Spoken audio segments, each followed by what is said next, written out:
Hello students, how are you? I think you guys are absolutely fine. Arun Chaudhary here and you are watching AC Study Point. So बच्चों, आज हम discuss करने वाले हैं हमारे NCERT class 10 maths के reduce syllabus को लेकर के। ठीक है, बहुत सारे बच्चों को ये कंफ्यूजन है कि कौन सी चैप्टर हमारे रिड्यूस हुई है, कौन सी टॉपिक रिड्यूस हुई है, ओके, या फिर कौन सी एक्सरसाइज रिड्यूस हुई है। ये बहुत सारे बच्चों के कंफ्यूजन है, तो इस सारे कंफ्यूजन को मैं आपको दूर करने वाला हूं आज की इस वीडियो में। ठीक है, क्योंकि ये कहते हैं बच्चों कि अगर आपको पता है कि आपको पढ़ना क्या है, आप जब स्टार्ट करोगे आपके सिलेबस या मैथ्स के स्टार्ट करोगे तो आपको पता होनी चाहिए कि आपको कौन सी टॉपिक छोड़नी है, कौन सी टॉपिक नहीं पढ़नी है, कौन सी टॉपिक पढ़नी है। ये अगर आइडिया आपका क्लियर है तो अभी आके आप अच्छे से आपकी प्रिपरेशन कर पाएंगे। ठीक है, क्योंकि कहा गया कि हार्ड लेबर से ज़्यादा स्मार्ट लेबर करना ज़्यादा इफेक्टिव होता है। तो आपको अगर कंसेप्ट क्लियर है कि आपको करना क्या है, आपको कौन सी टॉपिक नहीं पढ़नी है, कौन सी टॉपिक पढ़नी है, अगर इस तरह से आपको पूरा आइडिया हो गया है तो समझिए आपकी 25% काम यहीं पर हो जाता है। ठीक है, तो जितने भी आपके इस रिलेटेड प्रॉब्लम है रिड्यूस जो सिलेबस को लेकर के, आज सारा कंफ्यूजन मैं इस वीडियो में क्लियर करने वाला हूं। तो इसे स्टार्ट करने से पहले बच्चों एक बात आपको बताना चाहता हूं कि आप अगर इस चैनल में नए हैं तो फटाफट से इस चैनल को सब्सक्राइब कर दीजिए, क्योंकि इस चैनल में आपको क्लास 6 से लेकर के क्लास 10 के जितने भी मैथ्स और साइंस रिलेटेड प्रॉब्लम्स है, एक्सरसाइज वाइज प्रॉब्लम्स है, थ्योरी है, सारा इसी चैनल में आपको मिलने वाली है। तो चलिए स्टार्ट करते हैं। आज का जो टॉपिक है हमारे रिड्यूस सिलेबस को लेकर के वो देखते हैं। सबसे पहला नंबर में आता है आपका रियल नंबर। ओके, जब क्लास 10 मैथ्स के स्टार्ट जब हम करेंगे चैप्टर तो सबसे पहला स्टार्ट करते हैं हम रियल नंबर से। तो रियल नंबर से बच्चों जो एक्सरसाइज 1.1 है ये हमारा जो है ये थोड़ा डिलीट हुआ है, क्योंकि एक्चुअली हमारे जो यूक्लिड्स डिवीजन लेमा है, यूक्लिड्स डिवीजन लेमा को एलिमिनेट किया गया है इस बार, जिसके वजह से हमारा जो एक्सरसाइज 1.1 डिलीट हो गया है। लेकिन वहां पर जो नंबर 1 है, नंबर 1 आपको वो करना पड़ेगा, बाकी जो नंबर से 1.1 से वो आप नहीं करने से चलेगा, क्योंकि वो आपके सिलेबस में इस बार नहीं है। ओके, जो हमारा जो यूक्लिड्स डिवीजन लेमा है ये आपका डिलीट हुआ, लेकिन जो डिवीजन एल्गोरिथम है वो डिवीजन एल्गोरिथम ऐसा ही है, जिसके वजह से आपको नंबर 1 करना पड़ेगा। ठीक है, find the HCF of this number using Euclid division algorithm. तो ये जो एल्गोरिथम वाला क्वेश्चन है वो आपको करना पड़ेगा, लेकिन जो डिवीजन लेमा वाले प्रॉब्लम्स थे वो आपको इस बार नहीं करने पड़ेगी। उसके बाद देख लेते हैं हम पॉलिनोमियल्स। पॉलिनोमियल्स में आपके जो है एक्सरसाइज 2.3 जो टॉपिक रिड्यूस हुआ है, जिसके वजह से आपके एक्सरसाइज 2.3 आपको इस बार रिमूव हो गया है। ठीक है, इस बार के सिलेबस से आपके एक्सरसाइज 2.3 रिमूव हो चुका है। उसके बाद देखते हैं हमारा ये जो अच्छा और एक चीज बच्चों, यहाँ पर जो आपके देखिए जो आपके क्वाड्रेटिक पॉलिनोमियल्स हैं या क्यूबिक पॉलिनोमियल्स हैं ये सब आ रहे हैं, लेकिन जिसमें पॉलिनोमियल्स आपके डिग्री 4 होंगे, ऐसे टाइप के पॉलिनोमियल्स बेस्ड क्वेश्चन इस बार नहीं आने वाले हैं। ठीक है, उसके बाद देखिए pair of linear equation in 2 variables.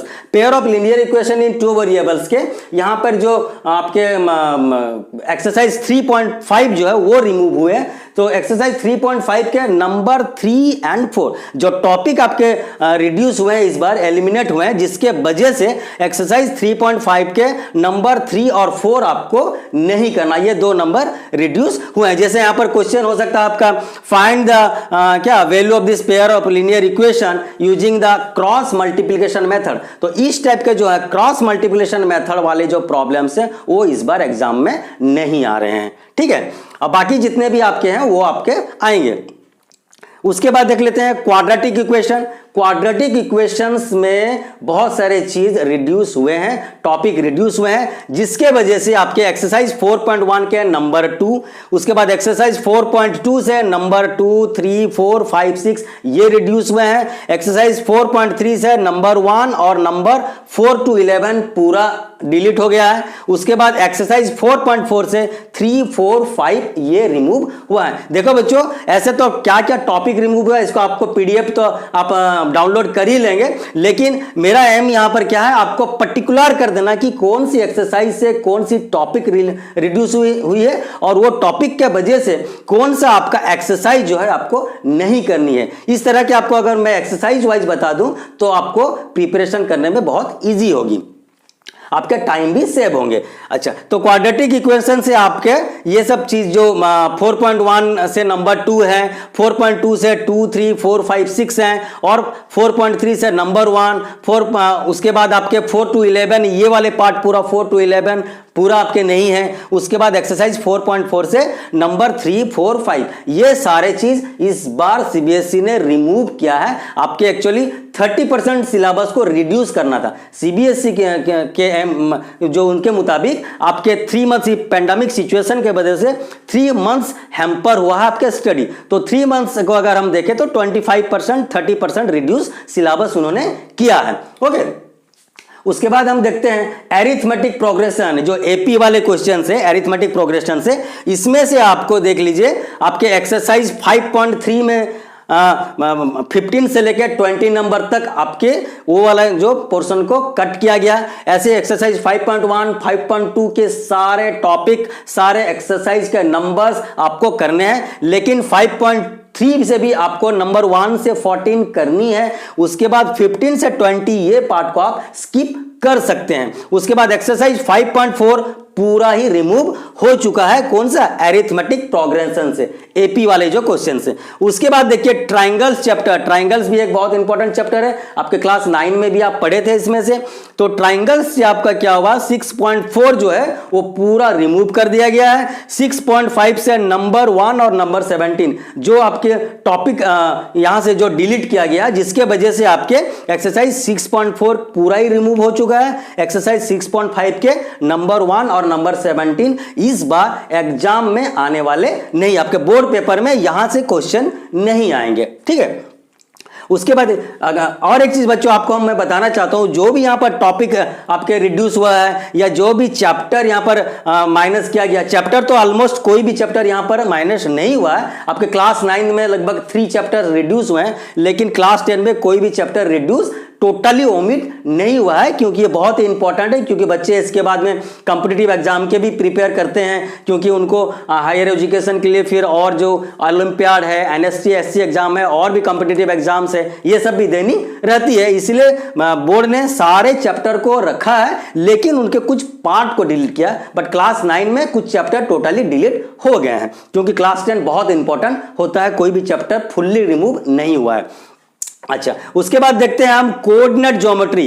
Coordinate geometry से आपके जो टॉपिक रिड्यूस हुआ, जिसके वजह से आपके एक्सरसाइज 7.3 रिड्यूस हो गया है। एक एक्सरसाइज आपको यहां पर नहीं करना है। ठीक है, तो आप एक्सरसाइज 7.1 7.2 ये करेंगे, लेकिन 7.3 आप स्किप कर सकते हैं। लेकिन मैं देखिए बच्चों, मैं आपको रेकमेंड नहीं कर रहा हूं कि आप जो भी टॉपिक यहां पर रिड्यूस हुआ या एक्सरसाइज रिड्यूस हुआ उसे बिल्कुल ही छोड़ दें, क्योंकि आपको आगे ये जरूरत पड़ सकती है। इस सेशन के लिए, इस पेंडेमिक सिचुएशंस के लिए आपको बोर्ड ने ये 30% का रिड्यूस किया सिलेबस से, लेकिन हो सके कि नेक्स्ट ईयर फिर से ये ऐड हो जाए। और अभी तक बोर्ड ने ये कंफर्म नहीं किया है कि आपके जो कॉम्पिटिटिव एग्जाम्स के पॉइंट ऑफ व्यू से ये टॉपिक आएंगे कि नहीं आएंगे। तो मैं पर्सनली आपको रेकमेंड करता हूं कि आप ये टॉपिक को बिल्कुल भी ना छोड़ें, थोड़ी थोड़ी इसका भी जानकारी आप लेते रहें और प्रैक्टिस करते रहें। लेकिन बोर्ड एग्जाम के पॉइंट से अगर देखें तो ये वाले चैप्टर्स के 7.3 के जितने भी क्वेश्चंस हैं, इस बार बोर्ड एग्जाम में इससे क्वेश्चन नहीं आएंगे। उसके बाद देख लेते हैं हम इंट्रोडक्शन टू क्या ट्रिग्नोमेट्री। ये एक बहुत ही बड़ा और इंपॉर्टेंट चैप्टर है आपका। ठीक है, तो ये जो इंट्रोडक्शन टू ट्रिग्नोमेट्री है, इसको आप 11-12 में भी पढ़ेंगे। तो इंट्रोडक्शन टू ट्रिग्नोमेट्री जो है, यहां पर कुछ भी रिमूव्ड नहीं किया गया है, क्योंकि ये वाला आपको क्लास 11-12 में कंटिन्यू करना है। तो आप जो इंट्रोडक्शन टू ट्रिग्नोमेट्री है, ये आपको बिल्कुल ऐसे ही है जैसे थे, सारे टॉपिक सारे एक्सरसाइज आपको करनी है। उसके बाद उससे रिलेटेड जो ट्रिग्नोमेट्री के सम एप्लीकेशन ऑफ ट्रिग्नोमेट्री के जो एप्लीकेशन वाले जो क्वेश्चंस हैं, वो भी इस बार पूरा के पूरा आने वाले हैं। मतलब कि आपके चैप्टर 8 और चैप्टर 9 जो हैं, टोटली जैसे के तैसे हैं, कुछ भी रिमूव इसमें से नहीं हुआ, ना ही कोई एक्सरसाइज ना ही कोई टॉपिक। उसके बाद देख लेते हैं हम सर्कल्स के ऊपर। सर्कल्स भी एक बहुत ही इंपॉर्टेंट चैप्टर है, सर्कल्स एक बड़ा और इंपॉर्टेंट चैप्टर है। तो ये सर्कल्स भी बिल्कुल भी रिमूव नहीं हुआ है। ठीक है, बोर्ड ने इसके ऊपर कुछ भी कट नहीं किए हैं, ना ही कोई टॉपिक, ना ही कोई एक्सरसाइज, ना ही कोई नंबर। उसके बाद देख लेते हैं कंस्ट्रक्शंस में आपके जो एक्सरसाइज 11.1 है ये पूरा रिमूव हो गया। इसमें जो टॉपिक रिड्यूस हुआ है जिसके वजह से एक्सरसाइज 11.1 पूरा रिमूव हो गया। उसके बाद वाले जितने एक्सरसाइज है, जितने नंबर्स है, आपको सारा करनी है, सारा प्रैक्टिस करना पड़ेगा। उसके बाद हम देख लेते हैं area related to circle. Area related to, ये जो सर्कल करने के बाद एरिया रिलेटेड टू सर्कल में जो एक्सरसाइज 12.2 कुछ थोड़ी टॉपिक जो गए हैं रिड्यूस हुए हैं, जिसके वजह से आपका जो 12.2 एक्सरसाइज है उसमें से बस नंबर 7 ही आपको नहीं करना, बाकी सारा का सारा आपको प्रैक्टिस करनी है। उसके बाद देख लेते हैं surface area and volume. Surface area and volume भी बहुत ही इंपॉर्टेंट चैप्टर है, इसमें बहुत सारे टॉपिक इंपॉर्टेंट टॉपिक्स हैं, तो वो सारे टॉपिक्स हैं। लेकिन जो फ्रस्टम बेस्ड क्वेश्चन होते थे, ये फ्रस्टम बेस्ड क्वेश्चन वाले जो हैं एक्सरसाइज 13.4 में ही है ये फ्रस्टम बेस्ड क्वेश्चन, तो फ्रस्टम बेस्ड क्वेश्चन जो एक्सरसाइज 13.4 में रहेंगे वही क्वेश्चन रिमूव किया गया है, बाकी एज इट इज हैं। उसके बाद देख लेते हैं हम स्टैटिस्टिक्स के ऊपर। तो स्टैटिस्टिक्स में जो है 14.1 में जो आप निकालते हैं, मीन निकालते हैं स्टेप डेविएशन मेथड अप्लाई करके, वो स्टेप डेविएशन मेथड इस बार नहीं आने वाले हैं एग्जाम पॉइंट ऑफ व्यू से, ठीक है।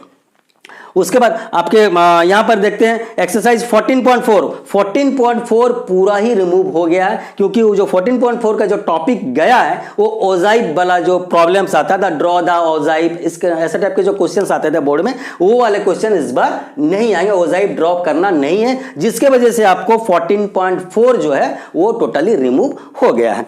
उसके बाद देख लेते हैं हम स्टैटिस्टिक्स भी एक बहुत ही इंपॉर्टेंट चैप्टर है, ये आप क्लास 9 में भी पढ़े थे, 10 में भी पढ़ रहे हैं, ठीक है। तो ये स्टैटिस्टिक्स चैप्टर जो है उसमें से आपके ये तो मैंने डिस्कस कर ही लिया है, 14.4 के पूरा ही रिमूव हो चुके हैं जो ओजाइब वाले प्रॉब्लम थे। उसके बाद देखते हैं आपके चैप्टर नंबर 15 जो कि आपके लास्ट चैप्टर है। ये 15 चैप्टर से प्रोबेबिलिटी, ये भी बहुत ही इंपॉर्टेंट है, डे टू डे लाइफ के लिए बहुत इंपॉर्टेंट है, क्योंकि प्रोबेबिलिटी हम क्लास 9 में भी पढ़ रखे हैं, तो उसको बोर्ड ने क्लास 10 में पूरा कंटिन्यू किया है। उसमें क्या किया, कुछ भी रिमूव नहीं किया है। ये आपके जो प्रोबेबिलिटी के जो क्वेश्चन है ये बोर्ड में इसमें जरूर 4 मार्क्स के क्वेश्चन आते हैं, तो ये क्वेश्चन और जितने भी एक्सरसाइज है, टॉपिक है, इससे रिलेटेड सारा एज इट इज है, क्योंकि क्लास 9 में भी आप इसे पढ़ते हो, क्लास 10 में भी कंटिन्यू करना है, तो इसमें आपको कुछ भी रिमूव नहीं किया गया है। तो बच्चों देखिए, ये थी एक क्लियर कंसेप्ट आपके लिए कि हाँ कौन सी चैप्टर, कौन सी आपकी टॉपिक इस बार के जो एग्जाम हमारे सेशन है 2021 वाले जो सेशन है, इसमें क्या पढ़ना है क्या नहीं पढ़ना है। फिर भी मेरी रिकमेंडेशन यही है कि आप जो ऑफिशियल वेबसाइट है वहां जाएं और वहां से आपके PDF डाउनलोड करके सारे टॉपिक्स के क्लियर इंफॉर्मेशन ले। ये वहां पर आपके टॉपिक वाइज पूरा दिया हुआ है, और मैं यहां पर आपको एक्सरसाइज वाइज जो टॉपिक रिड्यूस हुए हैं उसके वजह से कौन सी एक्सरसाइज, कौन सी नंबर आपको नहीं करनी है, इसकी एक ब्रीफ आइडिया आपको दे दिया, ताकि आपको अच्छे से समझ आ जाए और आप अपने पढ़ाई को अच्छे से कर पाएं और कम समय में आपके टाइम सेव हो और आप अच्छे से इसके प्रिपरेशन कर पाएं। So all the best. आज के लिए बस इतना ही। Thank you very much.